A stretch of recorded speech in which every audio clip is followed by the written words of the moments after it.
بسم الله والحمد لله والصلاة والسلام على رسول الله وعلى آله وصحبه ومن والاه.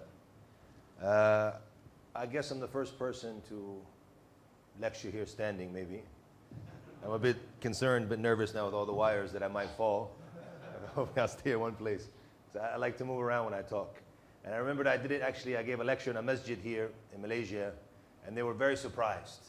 They said, never in the history of the mosque has any lecturer, any sheikh stood up and gave a talk before. So the first. So I don't know, I like to move around because I feel if I sit down, I get rather sleepy.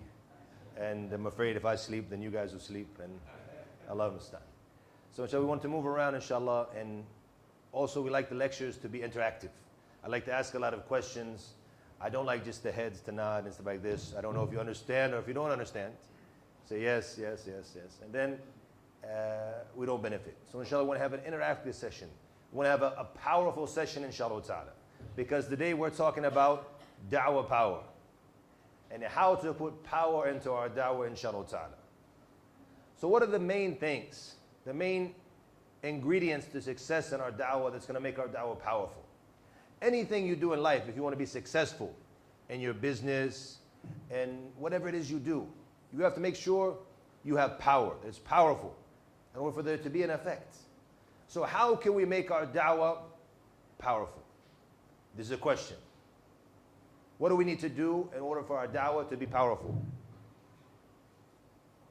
Nobody knows. Okay, bro. Very good. Excellent. Some of the main keys, the ingredients to success are the ikhlas, the sincerity, and the ilm, the knowledge. No doubt these are some of the key ingredients to success. And today, in this small talk or reminder, we're going to be talking about da'wah from several aspects. What we need to be successful in our da'wah in the beginning, the foundation, and then we'll look at some of the tools and techniques that will help our da'wah, inshallah, be effective, inshallah ta'ala. So these are the ingredients that we need in the beginning, the foundation. We need to have ikhlas and knowledge. What else do we need for our da'wah to be powerful? Huh? Ittiba, following the sunnah of Rasulullah sallallahu alaihi wasallam. Obviously the barak and the blessing, the true blessing will be in following Rasulullah sallallahu alaihi wasallam in our da'wah. Very good. What else do we need? Huh? Patience, sabr. You need to have a lot of sabr, a lot of patience, because you're going to face so many difficulties. If you decide you're going to be giving da'wah, you're going to be following the footsteps of who? Of Rasulullah sallallahu alaihi wasallam and all of the anbiya, all of the prophets before him. Was it easy for them? Difficult. So just as they face difficulties, you're going to face difficulties. Very good. What are some other things we need? Knowledge you mentioned.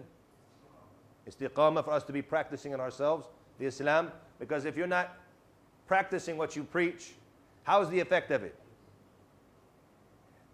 It's going to be weak. And one of the main obstacles we face, brothers always ask me when I travel, you're living in the West.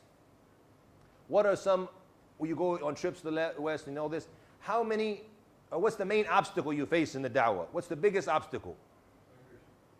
And what do you think the biggest obstacle is? As Muslims in the West, what is the biggest obstacle we face? The most difficult thing that we face, what is it? Huh? Tradition. Whose tradition? Tradition from where? From the Muslims. The biggest problem we face in the West is from the Muslims themselves. Biggest obstacle in the world in general. The biggest obstacle in front of us when it comes to da'wah is the Muslims. No doubt about it. Oh, very good. Okay, bismillah.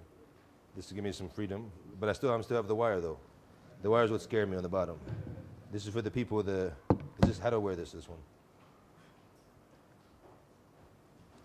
Okay. Getting mic'd up now. Very good, very good.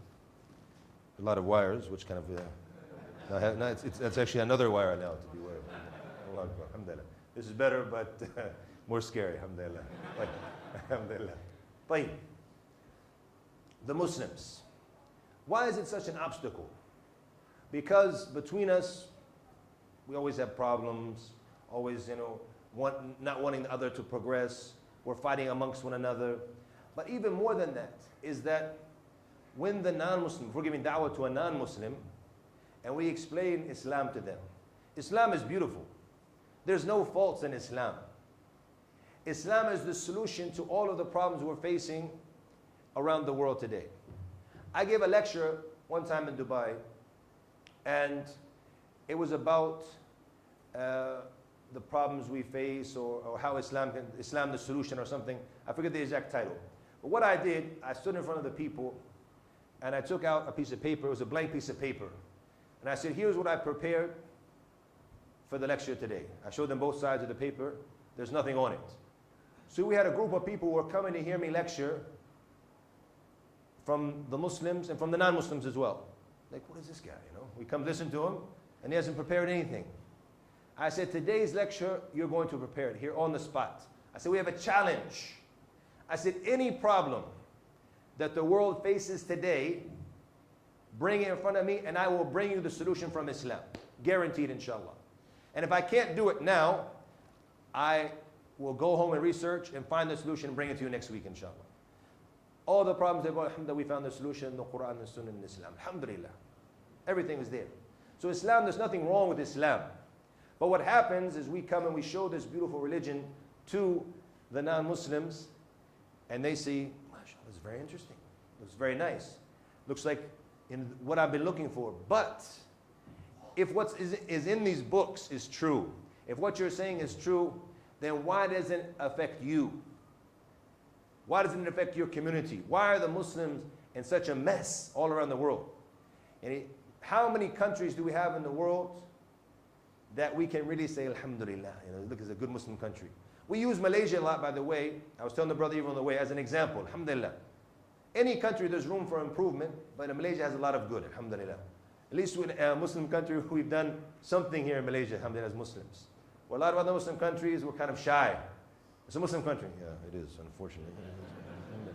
It's a problem, because we have some serious issues in Muslim countries. So what is it? It's not from the religion. It's from the people in the country. So these are some of the things we need to fix. If we're going to have power in our dawah, and be able to represent our religion, and to be from the best of the nations sent forth, as Allah subhanahu wa ta'ala described us, then we need to focus on all of these things to make our dawah powerful. Why do we give dawah? Why do we want to give dawah? To share Islam. Why? Huh? To spread Islam. Why do we want to spread Islam? All of this is correct, but always we need to go deeper into the reason. Why? Huh? Save who? You're a Muslim. Worry about yourself. Who do you want to save? You want to save the people who are going to hell. We want to save them. Just like now, if there were to be a fire somewhere, and you see somebody going, naturally as a decent human being, what would you want to do? Save them. Would you say, hold on, is he a Muslim or non-Muslim? Let's see. Non-Muslim, let him go. Okay, non-Muslim, go. Oh, that's a Muslim, but save him. No, we want to save everybody. The Prophet ﷺ, when you look at in Sirah, how they described him, alayhi salatu wasalam, he was somebody that he had the concern about how to spread the message of Islam, about how to relay it to the people. And this is how the Muslim should be. Because we don't want anybody to be harmed. Yawm al-Qiyamah, they come and somebody enters into the hellfire. We don't want that for anybody. We want everybody to enter into the Jannah. So we need to strive. Also, what are other reasons why we give da'wah? To save the people. What else? Why else do we give da'wah? Huh? To remind people. We have two types of main da'wah. Who is it for? Two main categories to make da'wah to. The Muslims and non-Muslims. Some people say, no, da'wah is only for non-Muslims. It's not true.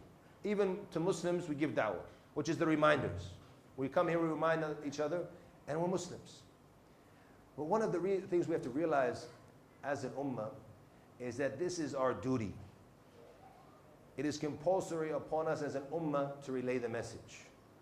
Allah subhanahu wa ta'ala said to us in the Qur'an, in Surah Al-Imran, وَلْتَكُمْ مِنْكُمْ ummah. There should be a nation from amongst you. Doing what? يدعون إلى الخير ويأمرون بالمعروف وينهون عن المنكر. That they should be making da'wah, calling to the good, making da'wah, calling to the good, and forbidding that which is evil. Then what did Allah say about these people at the end of the verse? Ulaika, what are they? Al-muflihun. These are the successful ones. If we're going to be successful as an ummah, we have to first be proud of who we are. And this is one of the main things we face in not having power in our da'wah, is that we are not proud of who we are. Even sometimes we see people, they don't have the yaqeen, the certainty that Islam is the solution. If we look at our actions, we look at ourselves, we're not somebody who's proud to represent Muhammad sallallahu alayhi wa sallam and the ummah of Islam. We look at how Rasulullah sallallahu alayhi wa sallam used to act, how he used to look. Do we want to be like Rasulullah sallallahu alayhi wa sallam? Do we want to be like the Sahaba? Do we have that concern to spread our message? If we want to be successful, that's the only way we're going to be successful as an ummah. We have to have this concern inside. We have to feel it inside that this is our duty to represent. And the best way to represent your ummah is what? By acting upon Islam in yourself and then spreading it and relaying it to others. So we have to have that concern inside ourselves to spread Islam and realize that this is our duty. Something that we must do as an ummah to spread the message of Islam. It can be at different levels, different ways. You may have somebody who's a full-time da'i and somebody who does da'wah where he can. And your office place, if you just act upon Islam, well, that's da'wah. Just acting upon Islam in itself is the greatest form of da'wah. People see the beauty of Islam in you. We know it's our duty. But another reason why we give da'wah, and this is the beauty of Islam, wallahi, is that we have commands, things we have to do. But at the same time, Allah gives us so much in return. Look at the beauty of Islam. For example, fasting Ramadan. Is it an option? You have to do it. One of the pillars of Islam. But what do you get in return? Look at all you get in return from the fasting. All of the ajr, all of the reward. And the same thing, alhamdulillah, in giving da'wah. It's important to remind yourself. That's another encouragement for you. Not just the fact that you're fulfilling a duty. It's something that you're proud of, something that you love. But at the same time, look at the reward you get in return for da'wah. Look at the ajr you get, inshallah ta'ala, if somebody is guided. What do you get in return if somebody is guided through you? Huh? What do we get in return? Huh? You get personal satisfaction, no doubt about that. All of his good deeds. How about that? All of his good deeds that he does, you'll get the same reward, inshallah, yawm al-qiyamah. And sometimes you forget about that. You help somebody be guided. Somebody who went astray as a Muslim, had left Islam or was half in Islam, and you advised him, you guided him, you gave him a book, you sent him a link on WhatsApp or email, and he was guided through that. All of the good deeds that he is doing, you're getting an ajr for it. I remember one time I was given the khutbah in Sudan, and we had established a masjid there that was in English for the non-Arabs there in Sudan. And I noticed a brother who was praying with us in the masjid, who was the same brother who had helped me when I was a new Muslim in 1994 to go and to study Arabic and Islam in Sudan. He'd become very elder, mashallah, but he has seen me, and now I'm the khatib. I'm giving the khutbah. So I saw him and I was very excited to see him. And I went and I said, I'm so-and-so, do you remember me? And he said, no, I don't. Which I was kind of sad, but I said, alhamdulillah, it's okay. At least I saw him after all these years. I was very happy, mashallah. And he said, I don't remember. It was 1994, he's an older brother now. And I said, anyways, you're the one who helped me come here to Sudan. Alhamdulillah. And I said, I learned here in Sudan, and then I went to Medina, and I learned, and now, alhamdulillah, I'm traveling the world, I'm giving da'wah. And I said, alhamdulillah, all of the things I do, you're getting the ajr for it, inshallah ta'ala. And he said, alhamdulillah. He said, that's good to hear, alhamdulillah. So I'm sorry I forgot who you were. He said, that's good news for me, alhamdulillah. He didn't even think about it. He forgot who I was. But all of that ajr, alhamdulillah, now, he's getting a part of it, a portion of it. Yawm al-Qiyamah, it's put into the scale of his good deeds. The Prophet ﷺ encouraged the Sahaba by saying, if one person is guided through you, what do you get in return? Islam is a logical religion.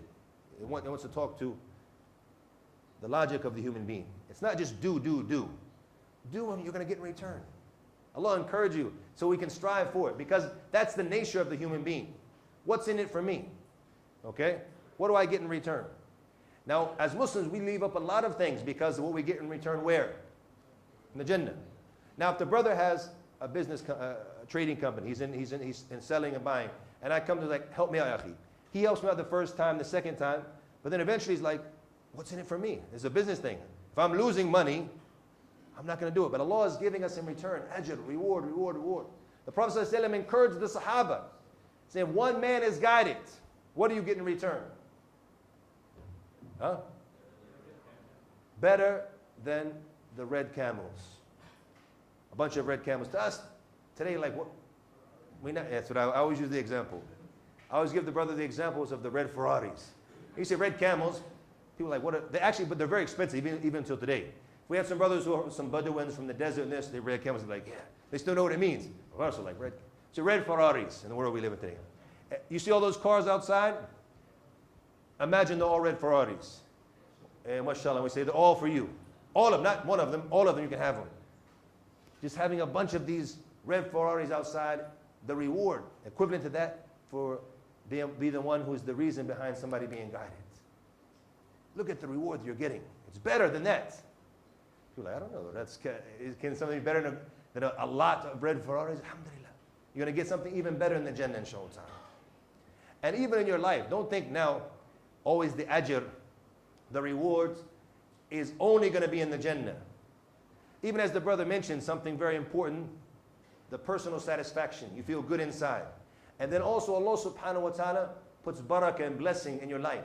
When you live for Allah subhanahu wa ta'ala, doors open. And we see that all the time.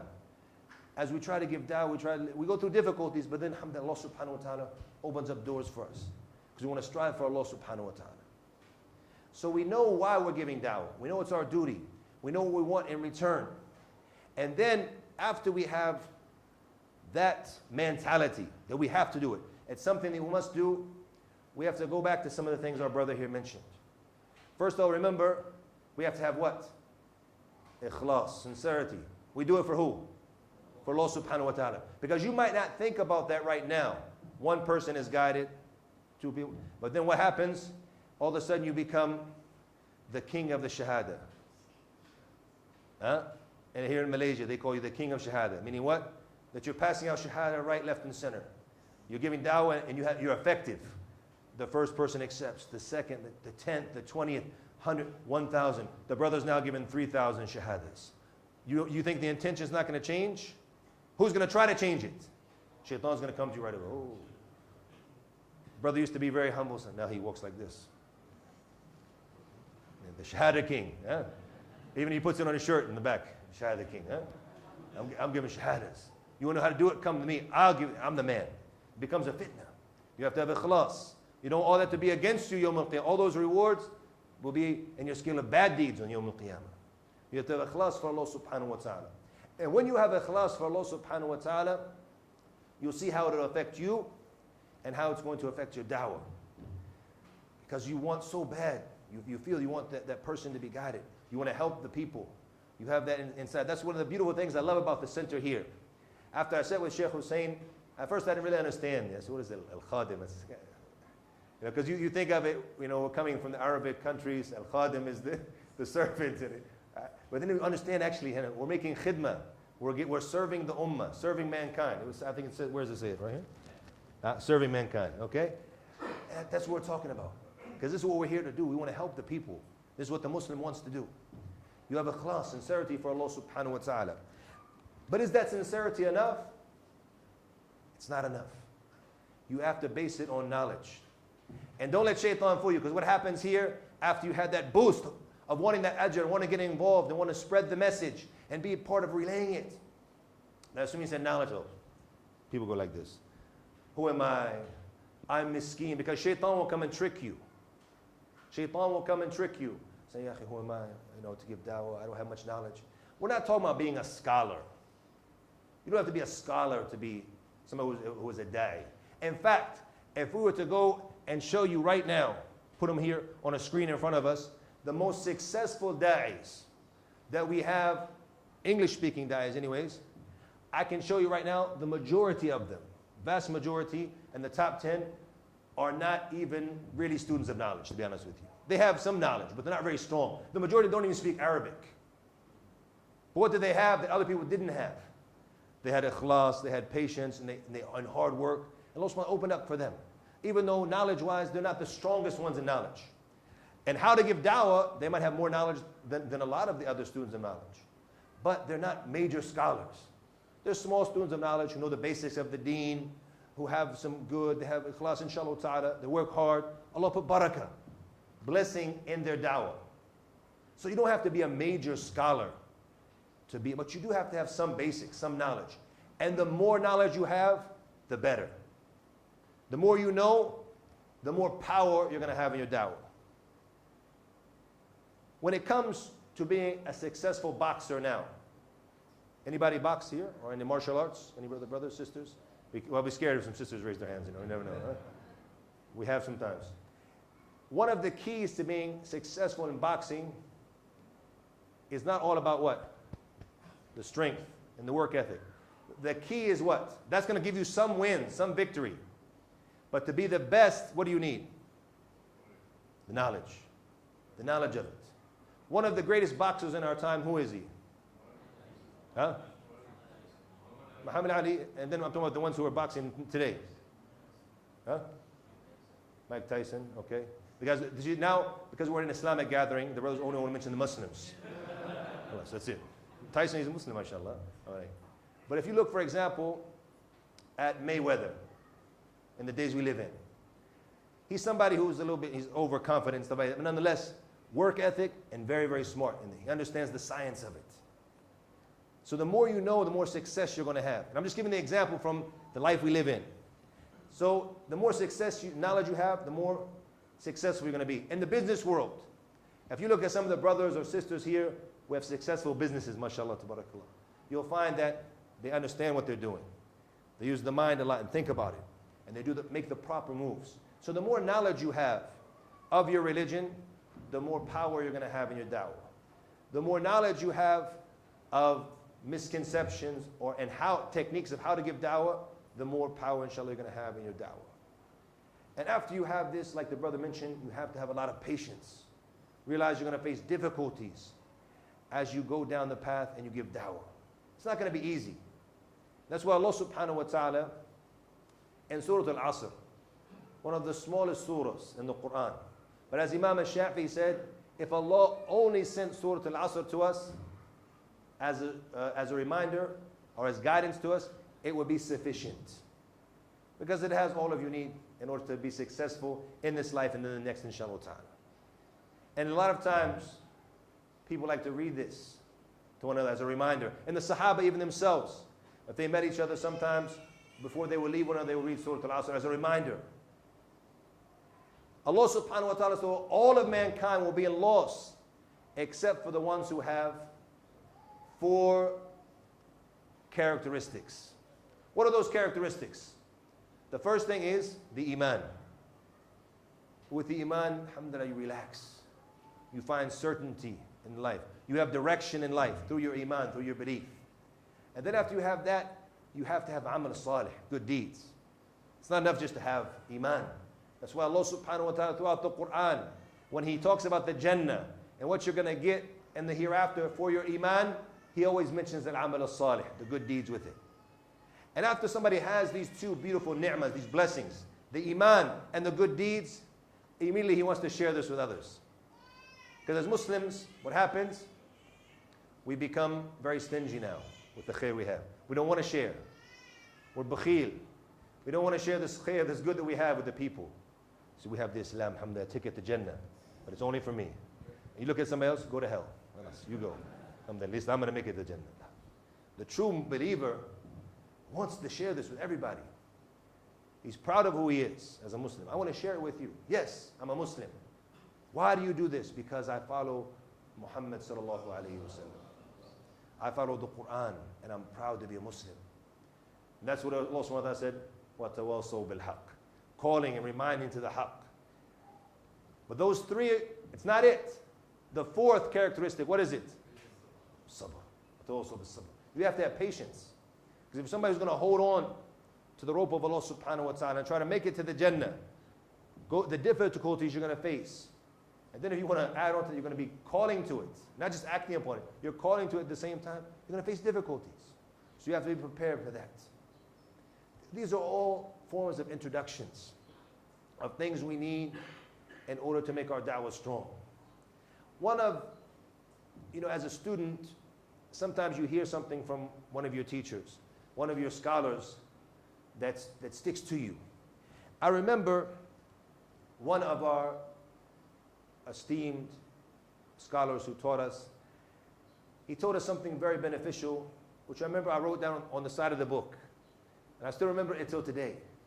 And something I strive to try to act upon myself and ask Allah subhanahu wa ta'ala to help me act upon it. He told us that you're never going to be successful in your da'wah unless you have three things. There's three key elements.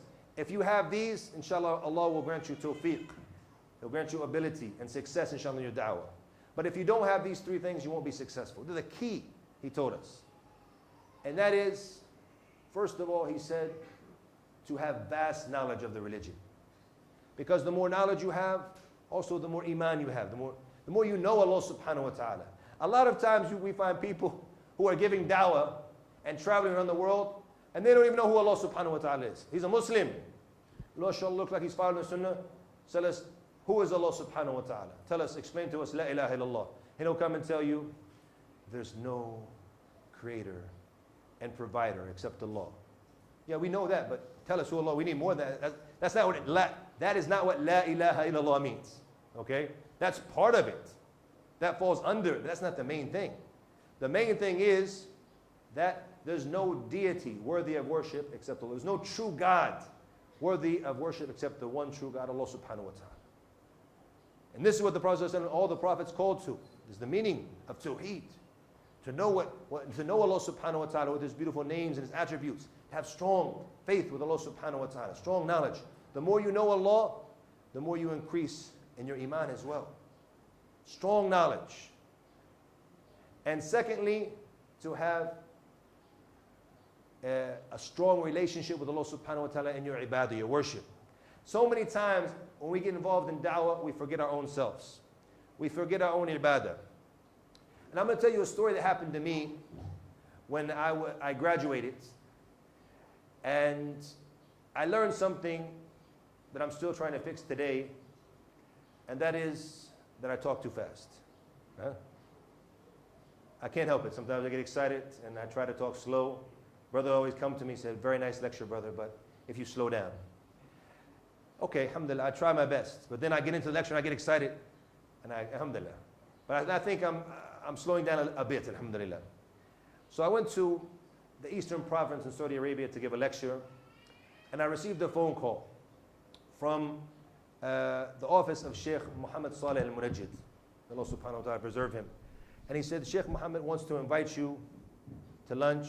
And we have here today with us Sheikh Yusuf Estes as well, who's going to be here, and all of you have lunch together. And I said, that would be very nice. Jazakallah khair, I'll be coming inshallah.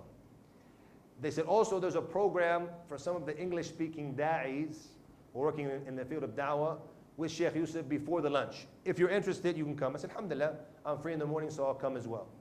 And I haven't seen Sheikh Yusuf in some time, so it was an opportunity. And the Sheikh was talking to these people who work in the field of da'wah, and he said something very, very interesting, which I try to remember all the time.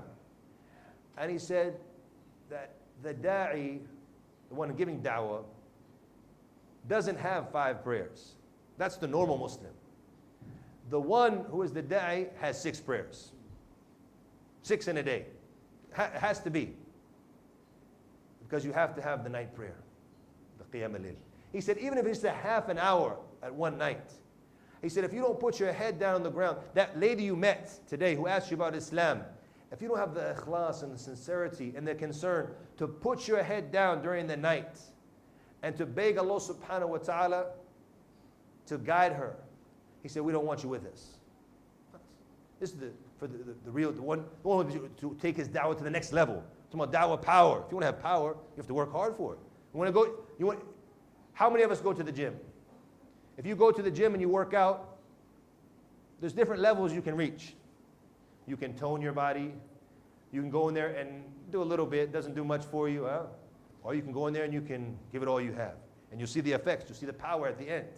But if you're somebody who just wants to, it's up to you. But if you want to have power in your da'wah, you have to have the connection with Allah subhanahu wa ta'ala, the salat. And the Prophet sallallahu alaihi wasallam, from the beginning at the time of Mecca, focused on the night prayer, training himself and training the Sahaba for the night prayer. When they went to Medina and it came time to act, when they had some power, the night prayer had made them strong in their iman. And that's why some of the scholars said, the one who is the person of the night, meaning the sahib al-layl, the one who stands up in prayer at night, that fear doesn't enter into his heart. Because it's this source of tranquility. It's amazing. And those of you who have tried it, even if you're not consistent, but you did sometime in your life, you know there's no better feeling. At night, nobody can see you except Allah subhanahu wa ta'ala. And you stand there in the night prayer and you feel it. Having strong worship with Allah subhanahu wa ta'ala, the 5 daily prayers, the fara'id of the deen, the basic things that you have to fulfill, the duties. If you're not fulfilling those, you're not going to have a strong effect in your da'wah. So you have to have the strong relationship with Allah subhanahu wa ta'ala. You have knowledge and then your ibadah. And the third key to success, our Shaykh told us, is by having zuhud in the dunya. Not being attached to the dunya. Because if you become attached to this life, you're not going to have true success in your da'wah. The niyyah is going to change. The intention is going to change. Instead of striving for the guidance of yourself and the people, you're going to be striving for what? Does it mean it's haram to have money? No. But it's not your niyyah. If it comes to you, alhamdulillah. If it doesn't come to you, alhamdulillah. Working for Allah subhanahu wa ta'ala. And so many times, so many of the du'at, wallahi, I've seen from the sheikhs who are not concerned with the dunya. Allah subhanahu wa ta'ala opens up to the dunya for them. I know one of the sheikhs now, he's not allowed to travel except for first class. Not allowed. Why? Every year or two, he has a brand new car. He doesn't want it. But what happened, some of the people around him who were affected by his da'wah happened to be very, very big businessmen. And they said, haram to let our sheikh, we travel everywhere first class. And we let our sheikh travel in economy? No way. They went to his organization and said, look, I don't care. He swore by Allah subhanahu wa ta'ala, he only travels first class. It's disrespectful for our sheikh to travel other than first class. Every year or two, they buy him a new car. He doesn't want it. It's not his concern. He's busy with giving da'wah. But he finds himself, he goes outside, his car's not working. There's a new one here. There's a new key. From Allah subhanahu wa ta'ala.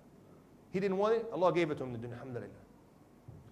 So you can't, if you attach yourself to the dunya, and this is in all aspects of life as a Muslim, not just in giving da'wah. If you want to be successful in your deen and you let yourself get attached to the dunya, the Sahaba, and I always give the example of the Sahaba because a lot of people don't really understand Islam. What is Islam? We're not calling people to be monks. Leave your job, buy one of these and come live in Al-Khadim Center here. We'll serve you inshallah ta'ala. Just make dhikr and worship Allah subhanahu wa ta'ala. Your food will come to you, your 3 meals, and just have and just worship Allah subhanahu wa ta'ala. No. That's not what we want. But we don't want to be attached. We want to be attached where? To the akhirah. Many of the Sahaba, big businessmen, had huge money. Abdur ibn Auf, Uthman ibn Affan, even Abu Bakr and Umar ibn Khattab. Umar ibn Khattab, they used to take shifts. One of the Ansar, who was his business partner, they would go to Rasulullah sallallahu alaihi wasallam on alternate days. Today is your day. He goes, the Ansari comes back to Umar ibn Khattab and said, I learned this. And Umar's doing what? Working. And then the next day, Umar ibn Khattab goes and he comes back and teaches the Ansari what he learned from Rasulullah sallallahu alaihi wasallam. This is the way of the Sahaba. Make money, but don't be attached to the dunya. So these are 3 of the keys to success in the da'wah that you need. And sometimes we start talking about the da'wah techniques so much. What's the best way to give da'wah? How do we give da'wah? And we don't focus on this foundation. We don't focus on the foundations. If you have a weak foundation in anything, the results are going to be weak. So you need to focus on these things we mentioned if you're going to be successful in relaying the message of La ilaha illallah Muhammadur Rasulullah, you have to be strong in it. Some of the du'at today, when it comes to the knowledge, they don't even know what Islam means. Seriously. How many people have come and talk about Islam and giving da'wah, and they say, what is the meaning of Islam? Brother, Islam means peace. Islam means peace. And they start to go into it. And in the Arabic grammar, if you go back to it, it's salama, man. And salama means salam, means peace, bro. And that's the meaning of Islam. And it doesn't even come from the word salama. It comes from the word aslama, which means what? To submit, to surrender to Allah subhanahu wa ta'ala. This is what Islam means. Totally different meaning. This submission and this surrender that you're doing to Allah subhanahu wa ta'ala, it guides to peace in this world, and it guides to Dar as-Salam, the ultimate peaceful abode in the Jannah, inshallah ta'ala. So it's going to guide you to peace, inshallah. Peace of heart, peace of mind, and then inshallah peace in the hereafter. But the meaning of Islam is submission. To submit to Allah subhanahu wa ta'ala. Knowledge of your religion. Now the question comes, how do we give da'wah? Because after we have the foundation, one of the biggest mistakes we make is we don't know how to give da'wah. Or we see somebody else and we think that's the right way and we follow that way. But it's not the correct way. What is the best way to give da'wah? It's a question now. Huh? Da'wah with act. By acting. Very good. What are some other ways? Anybody else have another opinion? We're free people. We can have different opinions. Does it have to be right? There's no best way. Anyway, bismillah. All paths lead to Rome. Bismillah, Allahu Akbar. Okay, this could be correct in some aspects, but I'll come back to that inshallah ta'ala. Huh? Anybody else? Best way to give da'wah.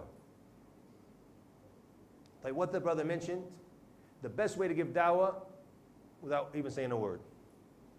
You don't have to speak. Huh? What's the best way to give da'wah? Is in your actions. Wallahi, when people see the effect of Islam upon you, it's going to affect the Muslims around you and even the non-Muslims.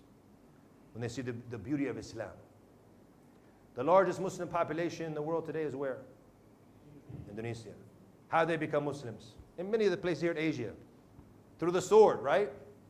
Allahu Akbar. Huh? Islam was spread by the sword. That's what they say. How did they become Muslim? Through the interaction with the businessmen, the traders, the Muslims who were coming and trading with them and buying and selling. They saw how Islam changed them. What happened to you guys? You guys the Arab guys used to cheat us.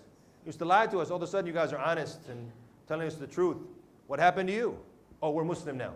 And Islam changed us. And this is Islam. They all entered into Islam. Because of the actions of the Muslims. So many people around the world we met today, they became Muslim through the actions of a Muslim. And it could be something so small. You following Islam, you don't think it's going to have an effect. It could be something you do. I always like to give the story of the student who, an elderly lady accepted Islam through something he did in the toilet. How about that? Is that possible? How does she know what he's doing in the toilet, first of all and foremost? Huh? This is scary, huh? How does she know what he's doing in the toilet? What do we do when we go to the toilet as Muslims? How do we clean ourselves? Istinja, with water. Which means what? Inshallah ta'ala, that our clothes inside will stay clean and pure, and there will be no stains on them. In the West, where I come from, those who don't have Islam don't have water. Which means he might have a nice suit on, looks very clean, but inside there's nothing clean happening. Trust me. Huh? He's got some serious issues. Oh, clean cut, and he's got some issues going on. So this old lady, she noticed that as the clothes are coming, and her job is to wash the clothes and iron them and send them back to the students. So she noticed this one particular student that there's no stains. Not brown, not yellow. Bismillah, mashallah. Allah Akbar. Clean. She's like, okay, interesting. Never seen that before in my 25 years of experience, but okay. Second time, second week, interesting. Third week, okay, now it's become like an obsession. She wants to know, what is the secret? This guy is clean all the time. And that, in my 25 years of experience, I've never seen this. So we have the expression, they say curiosity killed the cat, right? But not all the time. Sometimes it can save the cat, inshallah. So here she goes and she asked him, and I'm very shy to ask you this. It's an embarrassing question. But what do you do? What's your secret, you know? Where you're always clean. And he said, very simply, I'm a Muslim. And he acts upon his religion in the toilet by cleaning himself. So when he stands in front of Allah in salat, there's no impurities on his clothing. And because of this, she said, a religion of this status, it's got to be the truth. And she accepted Islam and became a Muslim. Just because of what he's doing in the toilet. So imagine if we were to implement all of Islam in ourselves. It's amazing the effect they can have. So just acting upon Islam is the key thing. After that, when it comes to interacting with others, how do we give dawah? You met a Muslim, a non-Muslim. First, let's start with the Muslims. How do we give dawah to the Muslims? What are the keys to be successful? Give salams, being kind, being gentle, always using hikmah. وَادْعُوا إِلَى سَبِيلِ رَبِّكَ بِالْحِكْمَةِ. Use hikmah when you give da'wah. Never be rough, never be harsh. And what happens to a lot of us sometimes, if we start to practice our religion, or if we have the haqq with us, we become harsh. Because inside we want people to practice the haqq. And if they reject it, we get angry. So we come, we say, Astaghfirullah ya akhi. What are you doing? You do this, you do that. And the way you come around it, what happens? You push the person back even farther. So you have to have hikmah. You have to have lean. What is lean? To have a soft approach, a nice approach. Allah subhanahu wa ta'ala told the Prophet sallallahu alaihi wasallam, he's Rasulullah sallallahu alaihi wasallam, the best of creation, received the wahi, the revelation from Allah subhanahu wa ta'ala. Allah subhanahu wa ta'ala, وَلَوْ كُنْتَ فَضًّا غَلِيظَ الْقَلْبِ لَانْفَضُّوا مِنْ حَوْلِكَ. If you were somebody who was harsh, had a hard heart, the Sahaba, who were the best of all nations after the prophets, they would have left from being around you, Ya Rasulullah. If you were that. But alhamdulillah, he's not that. And that's why he had enough impact in his da'wah. Have a nice approach when you give somebody advice. One of the forgotten sunnahs that we have is to what? Smile. Smile. I was giving a lecture in a mall in Qatar about Rasulullah sallallahu alayhi wasallam. It was a week teaching the Muslims and the non-Muslims about Rasulullah sallallahu alayhi wasallam. And we had, mashallah, Abdur, Raheem Green and Yusuf Esses, all these mashallah sheikhs and dais who were coming to give lectures. And they put me in the middle and they told me to give my talk in Arabic. So they gave it in English, why can't I give it in English? They said, we're going to do something different, alhamdulillah. So I gave my talk in Arabic. Nonetheless, the questions came at the end and one of the sisters asked me, she said, there's a problem with some practicing Muslims, is what? They don't smile. They don't smile. I say this is a problem. A lot of people who want to become very serious, forgetting that it's the sunnah of Rasulullah sallallahu alaihi wasallam to smile. And look at the effect the smile has upon people. Look at how the Sahaba described Rasulullah sallallahu alaihi wasallam. One of them said that I never saw Rasulullah sallallahu alaihi wasallam illa mubtasima, except that he was what? Smiling. The Prophet sallallahu alaihi wasallam, he said, smile. And the smiling in the face of your brother is a form of sadaqah, form of charity. Al-ibtisama fi wajhi akhik. You see your brother, you smile. The effect it has is amazing. One of the sheikhs told a story about when he was traveling to a country in South America. And he's sitting on the plane and he doesn't have much English. Please, no, thank you, water, Bipsy, whatever he wants, he can, basic English. So he said every time the steward, he called him, not the stewardess, the man, the steward you call him, or what do you call him?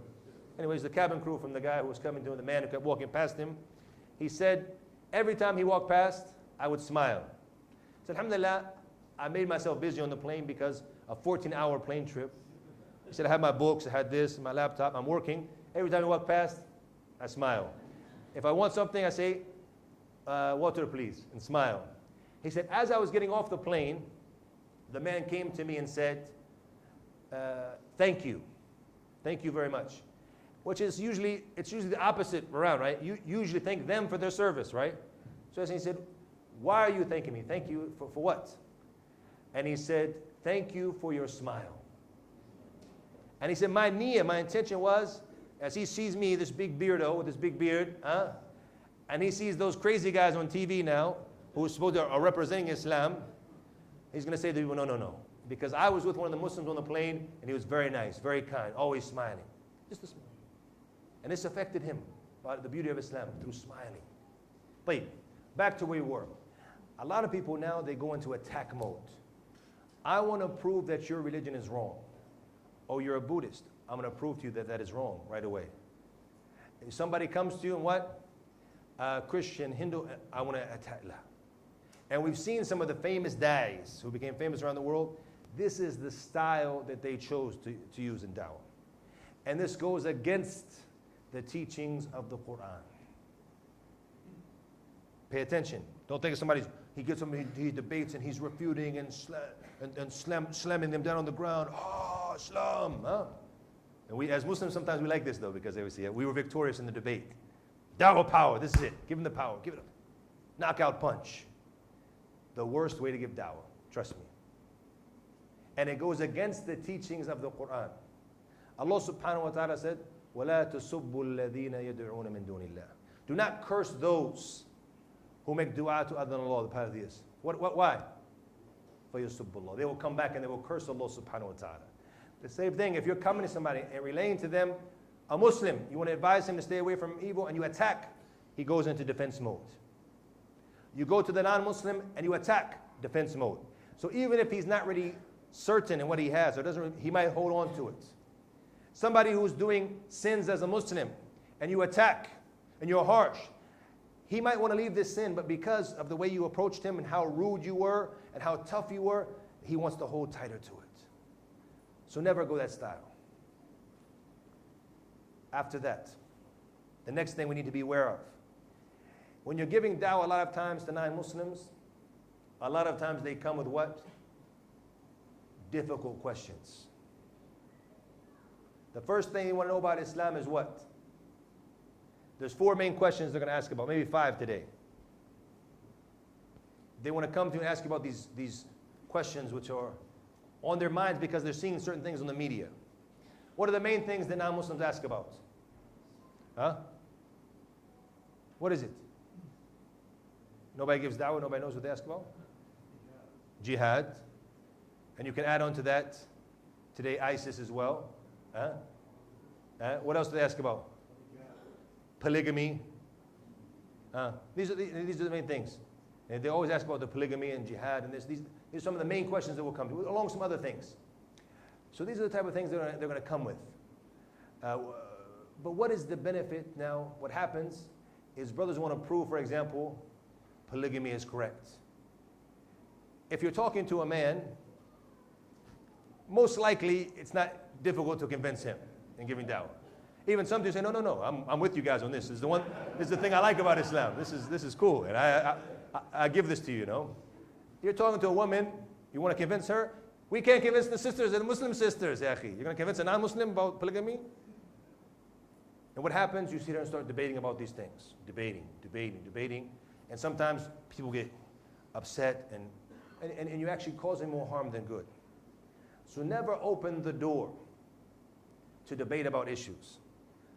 But if they come and they ask, we're going to take this as an opportunity to give them da'wah to what Islam really means. Be polite. Don't say, no, I'm not going to answer that. Not now. Say, no. Say, it's a very interesting question. We're smiling, right? We agree we're going to be smiling. We'll be nice. So that's a very interesting question. However, in order to understand this, you need to understand the concept of Islam, the basics of Islam. You need to understand what Islam means. Do you have a few minutes for me to explain to you what this means? If it's somebody who really wants to know, what are they going to do? Yes, I'll take a few minutes. If it's somebody who wants to come and debate with you and attack Islam, it's not really a benefit standing there debating with them anyways. It's a very interesting question. They come to you and say, Ya akhi, why do you have a big beard? Because it's the sunnah. And because if you're a man, you have a beard.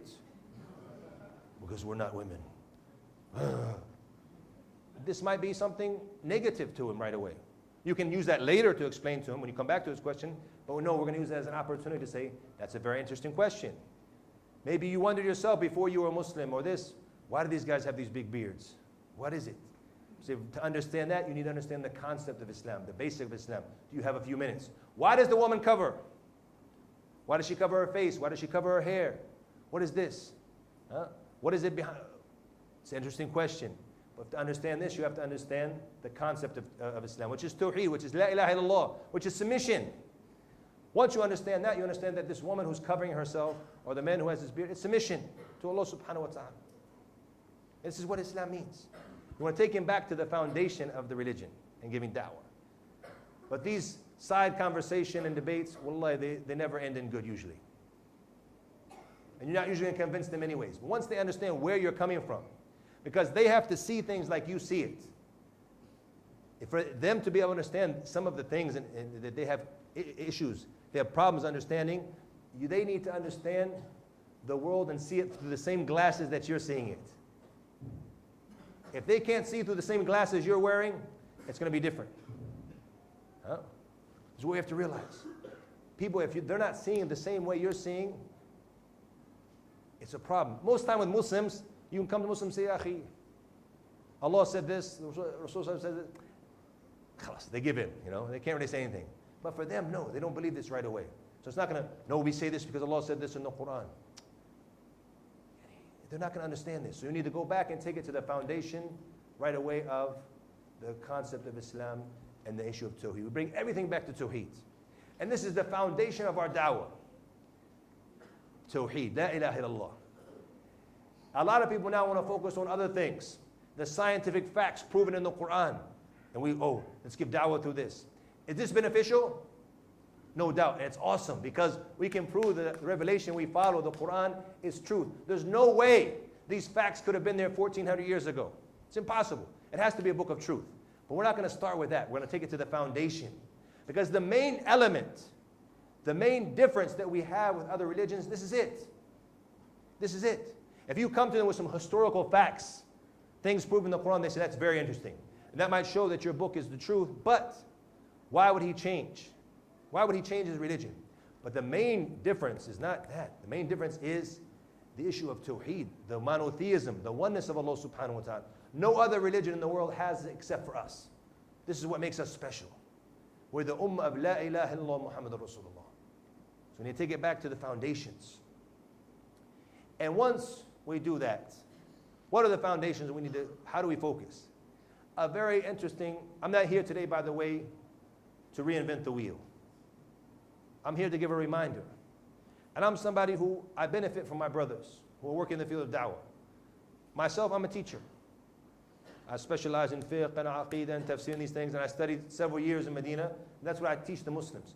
But when I give da'wah, I look at my brothers who are giving da'wah, the ones I told you, those top 10 or whoever they are. What made them successful? Some of our brothers came together and they found the most effective theory in giving da'wah is the go rap theory. Oh, people heard a bad word now, like rap. Astaghfirullah. Haram. What does go rap mean? The go rap theory. Has anybody ever studied go rap before? You studied it, alhamdulillah, good. If you didn't study it, today inshallah join the mission.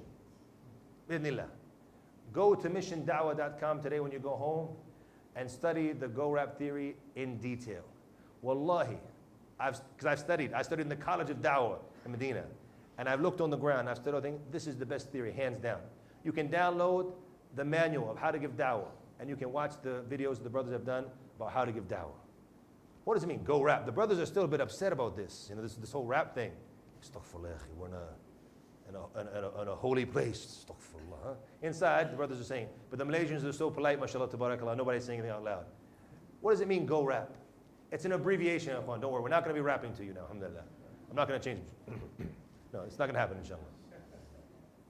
It is an abbreviation for the methodology that you need to take and the steps you need to take, the practical steps you need to take in giving da'wah. All we've been talking about now is all introductions for yourself to be prepared. You're smiling. Now as you get involved into the Dawa, you want to prove your point. You want to sell something. You're a salesman. What are you selling? You're trying to sell to what? Jannah. I want to sell Jannah. I want it for myself and I want it for you. Like the companies now, what happens? The more clients you get, the more profit you get. That's what we're doing.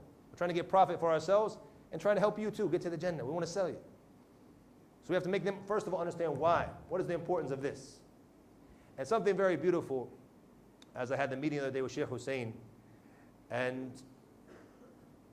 after I left the meeting, I went and wrote it down. Something very beneficial he said about when you present Islam to somebody else, to a non-Muslim, he said, I always say there's 3 things you need to focus on. And you guys are students, so I can ask you guys, if you guys know what the 3 things are. I know what they are, alhamdulillah.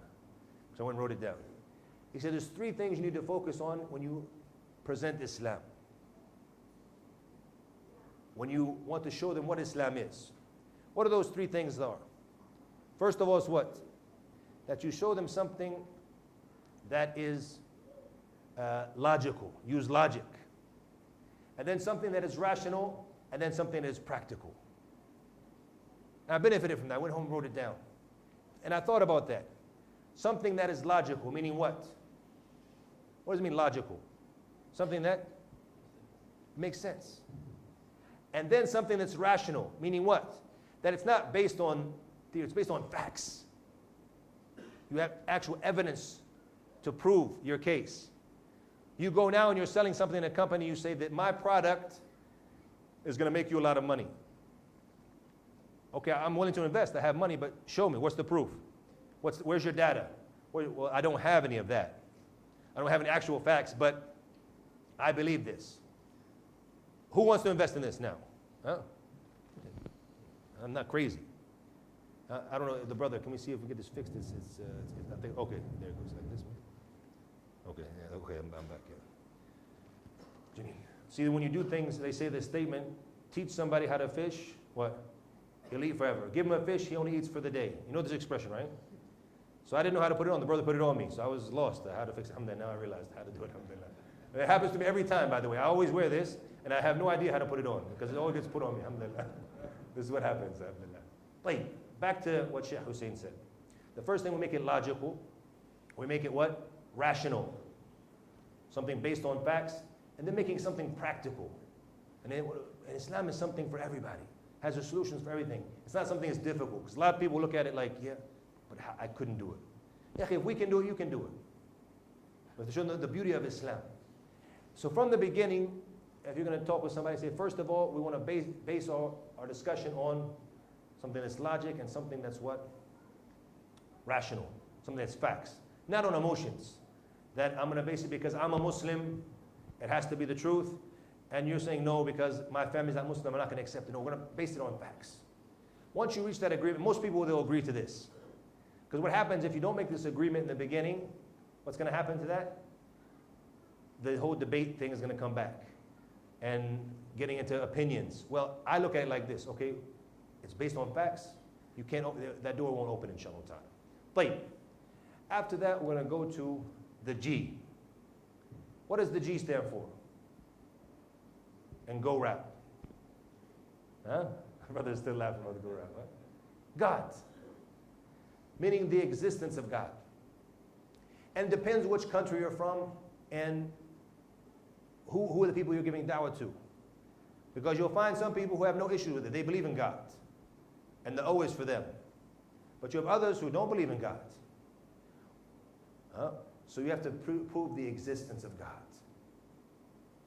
You have to prove that God exists. And unfortunately, some people, even though deep down all of us know, any human being knows because it's the fitrah, it's the natural instinct that any human being knows that there's one true God, his creator.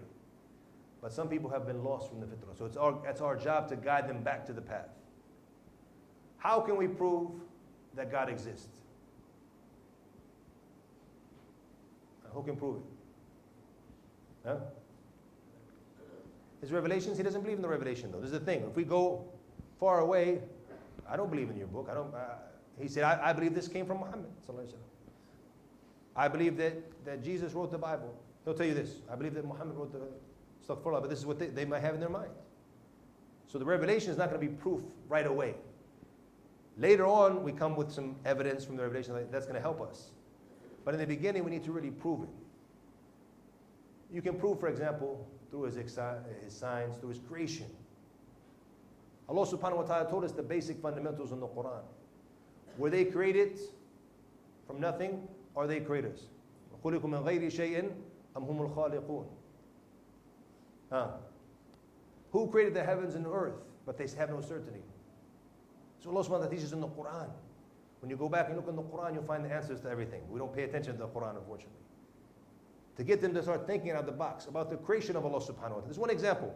You might have other ways as well. That doesn't mean this is the only way. You can use different tools. The thing is to prove it. We can ask the question, how was the earth created? How many possibilities do we have in the creation of the earth? Either it was uncreated, it was just there like that, or what else? Huh? It just came into existence, that it was created by something else that was created. It created itself, maybe. Or it was created by a creator. Maybe 4 possibilities. And if you were to look at each one logically and debate with them, for example, we don't have much time, I'm going to give you one example. The second option is that it created itself. Is this possible? That anything that can create itself? Would you believe this? Because sometimes people, this is one of the things, no, it just happened. It's just there, it created itself. See, let's look at some different examples you can give them. For example, now, if I were to say, Tioman Islands, I just went there, I loved it much, it was very nice. Tioman, you say, huh? I would say it wrong, Tioman, okay?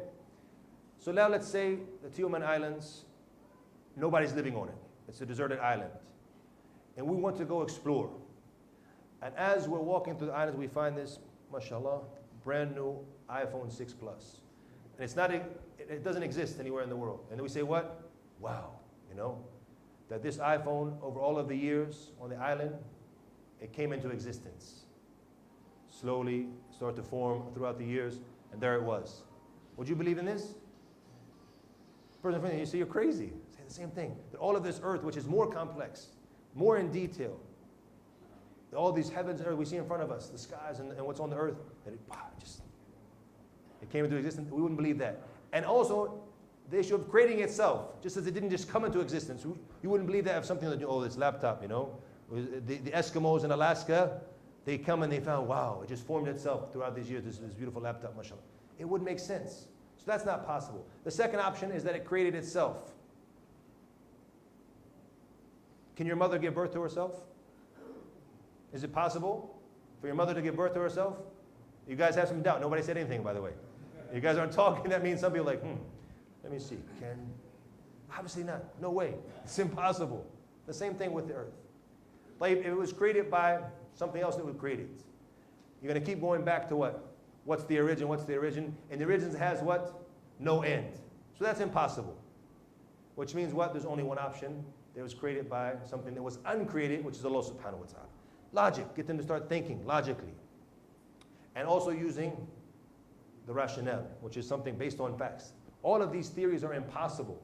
The only one possible theory is that there's a creator. So we get them here on the same page. Do you agree? And usually they have to agree.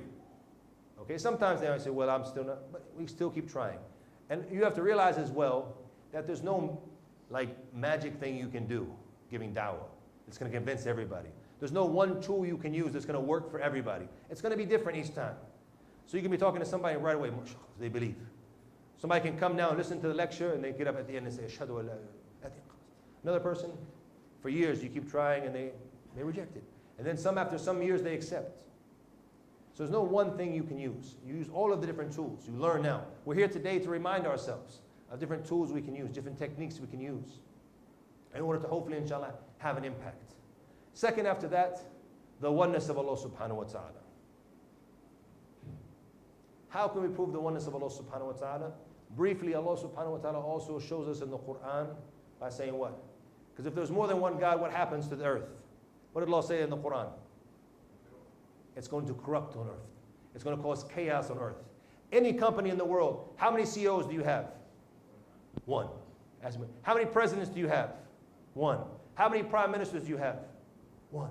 Sahih, there might be people under him. But nonetheless, it has to go back to one at the end. What's going to happen if it doesn't? It's chaos. A football team now, a football team. How many coaches do you have? You have assistant coaches, but who's the man? The coach. This main decision goes back to him. And as well, if there's more than one God, it's going to be chaos. So there can only be one God. It's the only possibility. This is one of the things you can use to prove the oneness of Allah subhanahu wa ta'ala. And that leads us to the R. And we have very limited time, by the way. This course will take us a whole day if we want to go in detail. The R, because the brothers are still having this issue, the rap thing, it's confusing for the brothers. And brothers still, So we have the G, God, and the O for what? Oneness.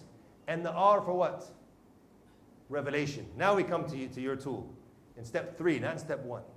The revelation. Okay, we know now that God exists.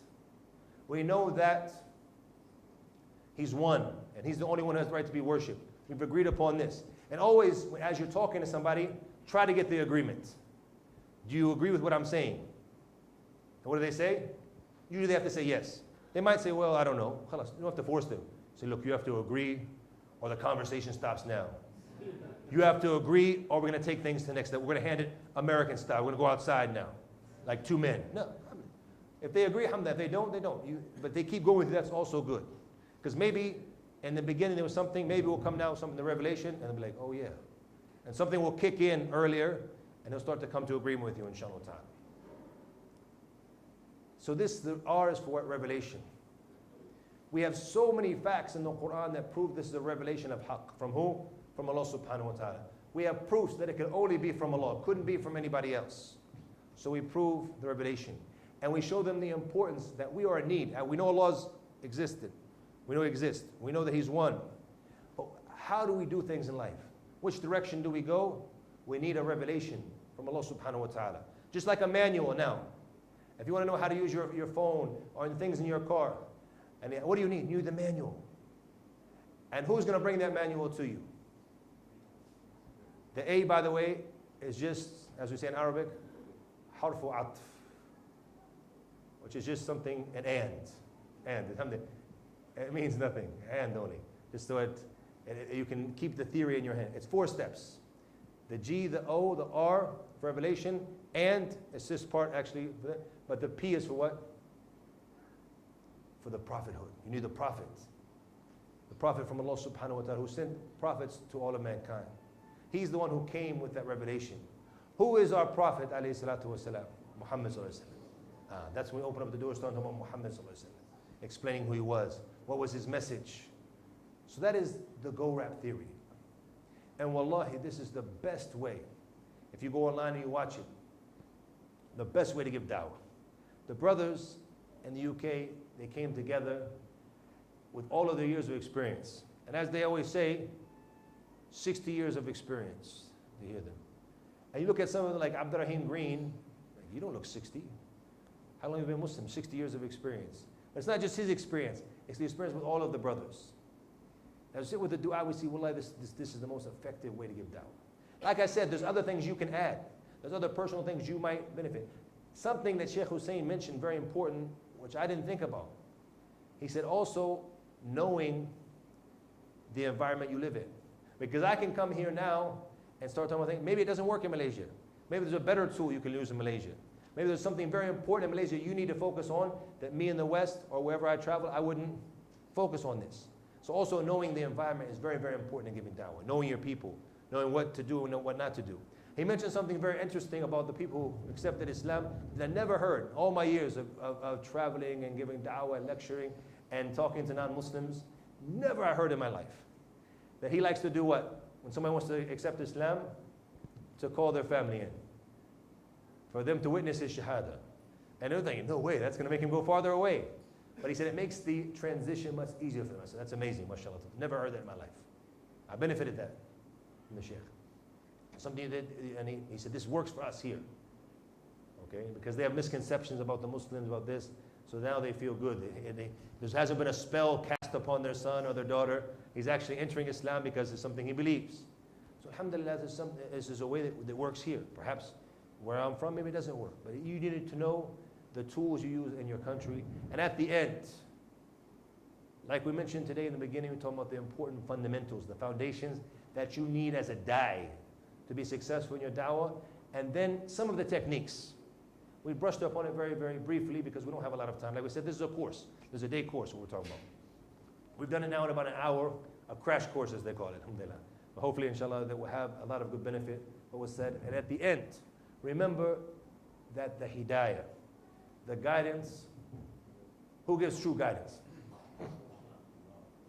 Allah subhanahu wa ta'ala. Allah subhanahu wa ta'ala said to the Prophet sallallahu alayhi wa sallam, إِنَّكَ لَا تَهْدِي مَنْ أَحْبَبْتَ وَلَكِنَّ اللَّهَ يَهْدِي مَنْ يَشَاءُ. You don't guide who you choose, but verily Allah guides who He chooses.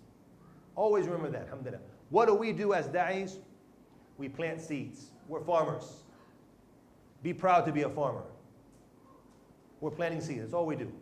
We tell the people we plant seeds. We go and plant seeds. Perhaps we're going to see some beautiful growth from that seed. Some beautiful fruits from that seed. But perhaps it won't grow. When we stand in front of Allah, Yawm al-Qiyamah, and Allah asks us, what did you do to fulfill this duty of calling? Did you not hear me in the Quran telling you to call to Islam? Did you not hear the message of Rasulullah sallallahu alayhi wa sallam when he told his ummah, بَلِّغُوا عَنِّي وَلَوْ آيَةً? Relay the message, even if it's just one verse. So yeah, I knew the hadith. How many ayahs did you tell people? How many things did you tell people about Islam? That doesn't mean somebody has to accept from you. Pay attention to that. Look at the teachings of Rasulullah sallallahu alaihi wasallam. Rasulullah sallallahu alaihi wasallam was a murabbi. What is a murabbi? One who gives tarbiyah, teaches, trains his followers. Anything you might face in life, you'll find it in the Quran, you'll find it in the Sunnah of Rasulullah. Rasulullah sallallahu alaihi wasallam said about the Nabi, the Prophet. Is there anybody better in the world, in the history, than the prophets? The top of the top, the cream of the crop, alayhim as-salam. All of the prophets. He said the prophets, some prophets will come Yawm al-Qiyamah. Prophet, his revelation, wahi from Allah. Do any of us have wahi from Allah subhanahu wa ta'ala? None of us. When you have the wahi, you have the tawfiq. Allah subhanahu wa ta'ala blesses you with things He doesn't bless the normal people with. They have wahi, revelation from Allah. He said the Nabi will come Yawm al-Qiyamah and he'll have two followers. He has two followers. He said another one will come, he has one follower, and another Nabi will come who has no followers. But what did he do? He planted the seeds. He relayed the message. He fulfilled his duty. So that's what we need to do, inshallah ta'ala, as Muslims, is to plant the seeds. And Allah knows best. Allahu a'lam wa sallallahu wa sallam wa baraka ala Muhammad wa jazakumullahu khairan.